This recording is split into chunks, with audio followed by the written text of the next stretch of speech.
આજે એક 460.92 લાખના ખર્ચે એટલે કે ખૂબ 4.5 કરોડથી ઉપરની રકમથી આ એક વર્કશોપ બનવાનો છે.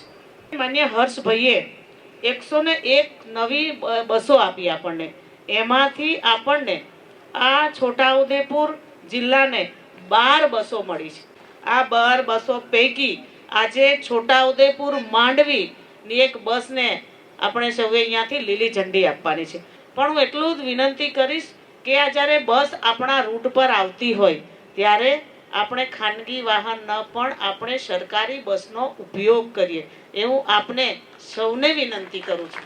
આ સરકારી બસમાં બેહીને એ પ્રવાસ કરે અને સરકારી બસની સુવિધા અત્યારે ખૂબ સારી અમારી સરકારમાં થઈ છે.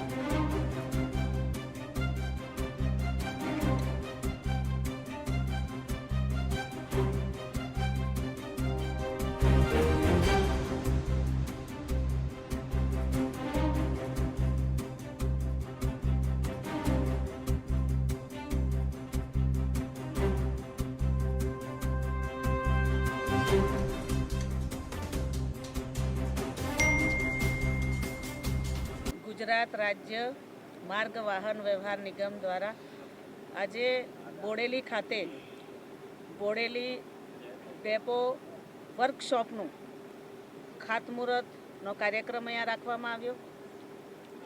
આ કાર્યક્રમમાં અમારા ધારાસભ્ય અભયસિંહભાઈ, ધારાસભ્ય જયંતિભાઈ, ધારાસભ્ય રાજેન્દ્રભાઈ, જિલ્લા પંચાયતના અધ્યક્ષ મલકાબેન, અમારા ભારતીય જનતા પાર્ટીના પ્રમુખ ભૂપેન્દ્રભાઈ, તાલુકા પંચાયતના અધ્યક્ષશ્રી, તમામ હોદ્દેદારો અહીંયા ઉપસ્થિત રહ્યા.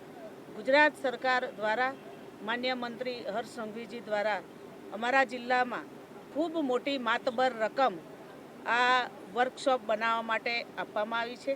હું ગુજરાત સરકાર અને મંત્રીશ્રી અને માન્ય મુખ્યમંત્રીશ્રીનો ખૂબ ખૂબ આભાર માનું છું કે અમારા જિલ્લામાં આટલી મોટી રકમ ફાળવીને આ વર્કશોપ બનાવવા માટે અમને આપી છે.